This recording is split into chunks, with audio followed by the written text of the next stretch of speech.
Is this the right time for me to sell? Is this the right time for me to buy?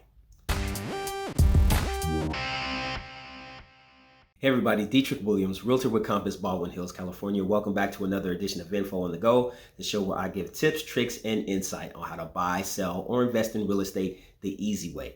That sounds like something that you're interested in. Please make sure you hit that subscribe button and ring that bell so that you're notified every time I upload new content to YouTube. There's a lot of clickbait going around about the real estate market, whether it's crashing, whether we're in a real estate recession, yada, yada, yada, the list goes on and on. So I wanted to come and provide some context around a lot of what people are doing or what they're saying and the data that they're spewing out there. Now, the data is the data, is not going to lie, but without proper context, that can still leave you misinformed about the questions that you're having, right? So people are asking me, is it the right time to buy? Is it the right time to sell? Should I invest right now? Should I wait? What should I do, Dietric? And there's no cookie cutter answer to that. It really depends because real estate is hyper local. And a lot of what you're hearing is broader national real estate economics. So what's happening right now? Let's kind of take a pause on that really quick. So today, the chairman of the Fed, Jerome Powell, came on and essentially said, hey, we are looking at inflation. We're going to meet next month in September, and we're probably going to raise interest rates again, and we'll keep elevating those rates until inflation gets to around 2%, which is normally where it's been over the past like 30 plus years, hovering around 2%. When we saw it hit 8-9%, that was a telltale indicator that things were out of control. How do we get here? Well, here's the situation. Back in 2018, real estate was poised to do really well, but then 2019 we saw the pandemic and everything just went topsy-turvy. You know what happened, you were there too. Everything went topsy-turvy, and as agents we thought that the market was going to go through a downturn. It didn't. It actually went on an uptick. Demand increased, and that had to do with a lot of the situations happening around the pandemic, as well as interest rates being extremely low. So the cost of borrowing was extremely attractive to a lot of people out there. Now, if you're into economics or just understand finances, you knew that what the Fed was doing couldn't sustain itself because they were pumping the economy with liquidity in terms of cash, like, right? So pandemic hit, they bought a bunch of bonds, they put money into the market to keep the economy afloat. Well, that free money had to come to an end sometime.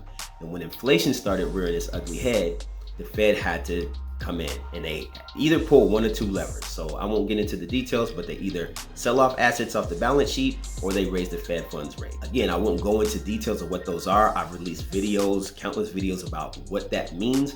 So go back and get those. Just know that the Fed funds rate doesn't have a direct correlation with mortgage rates. There's some trickle down effect, but it doesn't have a direct effect. So now here we are, we're in the last of the dog days of summer.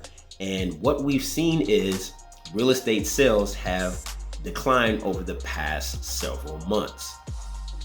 Typically, summertime is the season where we hit peak sales because kids are out of school, people are looking to move into school districts to get their kids into a new school. They don't want to displace them from school. So that has a lot to do with the seasonality of how our industry works. We see it time and time again, and we've seen it for the past 10, 20 plus years. That hasn't changed. But this is a time where we've seen sales, instead of going this way during the summer, they've gone that way. And that's caused a lot of people to say, hey, the real estate market must be crashing. Not really. We aren't in a real estate recession, but that's kind of a definitory term. Just like a regular recession is 2 months of negative GDP or 2 consecutive months of negative GDP. So real estate operates the same way, right? Consecutive months of negative sales. So when we see that, yes, we're in a real estate recession, but it's not a crash, right? We're not looking at what happened in 2008 leading up to the biggest financial crash that we've seen since the Great Depression. That is not happening right now. We've got kind of checks and balances to keep some of that stuff in place. But what's happening is we were so used to seeing low interest rates. We were so used to seeing sales prices and people overbidding hundreds of thousands of dollars over asking price, waiving inspections, waiving contingencies, almost throwing in their firstborn baby to get their offers accepted. Now we're not seeing that because as the Fed has raised interest rates, lenders have baked those into their mortgage rates, and rates have pretty much gone up 50%. So we've gone from like 2.75 north of 5, and today we're hovering somewhere around 6. So the cost of borrowing has increased, and the amount to borrow has increased because prices have shot up, and that has caused some buyers to say, pause. I'm gonna take a step back. I need to reevaluate what's happening right now, and I think I'm going to wait. So that's lessened some of the demand, but that's also caused some sellers to go, wait a minute, is this still an opportunity for me to go? So maybe I need to go right now and sell right now because I don't know when the market is going to shift again for the worse. And because of all of this turmoil, it's caused people to say there must be a real estate crash that's happening right now. It's not really a crash again, it's more like a deceleration. So think of it as we were going 200 miles per hour, then all of a sudden we were going 100 miles per hour, now we're going 70 miles per hour. In the grand scheme of things, still quite fast, just not as fast as we were used to going a couple of years back. So I hope that makes sense, right? So when you're getting the questions of, is this the right time for me to sell? Is this the right time for me to buy? I can't really answer those questions without asking you a couple questions first. Well, where do you live? What's happening in your current city or even in your neighborhood, right? As a seller, if you're saying, hey, I want to sell because I see what my neighbor sold for 2 years ago and I want to get that same sales price. Well, pump the brakes on that. That part of the market has evaporated. It's gone. So we have to temper your expectations as a seller. Yes, you can still sell and probably cash out and make a nice chunk of change. But if you're looking for those days where you put your house on the market, you didn't do any work, you just sold it as is, you got 30 bids on it, people were waiving contingencies, all that great stuff, that has pretty much gone the way of the dinosaur, at least for the time being. That is pretty much gone. It's becoming more of I'm gonna use this term loosely, right? And I'll tell you why. It's becoming more of a buyer's market from the standpoint of buyers are having more leverage because they recognize they have options. Now, the term buyers and sellers market are really technical terms. When it's a seller's market, that just means we have less than 5 months of available inventory on the market right now. That means inventory is turning over pretty quickly. We have between 6 to 7 months of inventory. That's what we call equilibrium. Anything above 7 months, that is now a buyer's market. We're not really poised to see that because nationally, I think we're somewhere around 3.3 months. So we're still in the seller's market technically.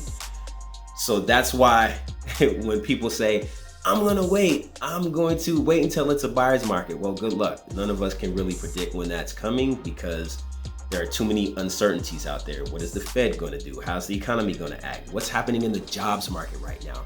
And with pricing for housing outpacing income growth, that's something huge that you want to take a look at. So I think the next FOMC meeting is like September 21st. I'll double check those dates, but that's something that you should watch.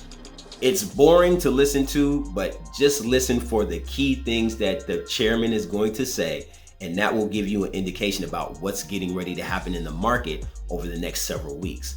So again, I just wanted to put some context around what's happening. It's not that the real estate market is crashing. We are in a real estate recession by definition, but it doesn't mean that it is a bad time to buy or sell property. It's not even a bad time to invest for that matter. Again, you have to take it on a hyper local level. So wherever you are, make sure you're looking at the data, or if you're not a data geek like me, talk to a real estate professional so that they can explain to you what's happening in your current market, see where your goals and your interests lie, and if all of that stuff lines up, it may be a good time for you to purchase. If it doesn't, hey, wait it out, right? I'm not that type of person to tell you every time's the best time to buy real estate. Technically not for everybody, but on a broad scope, yes, it may be, but not for everybody. It might not even be the right time for you to sell. So you might want to wait out this market as well. As an investor, it depends. What are you looking for? Cash on cash return, huge ROI, buy and hold, fix and flip. What's your goal? So again, all of this information that you're hearing from a national level, you have to take into context on a hyper local level and use that information to make the best informed decision.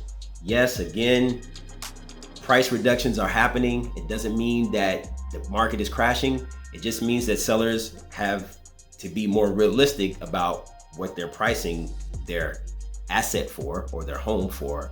And for buyers, they understand, hey, I see you've been on the market, so maybe I'm gonna wait, or I'm gonna lowball you. I really can't tell you what's in the mind of every buyer, but I can tell you what's in the mind of some of my buyers. I can tell you what's in the mind of some of my sellers. And these are the conversations that were happening right now. So again, hope this helps put some things into context. Different type of video today. Again, I didn't do the deep dive into the numbers, but I just wanted to put some context around what those numbers mean. And when you're hearing these things on a national level, not to just run Chicken Little, the sky's falling, but to understand this is what this really means. And why is this important to you? Because there's opportunity in the information.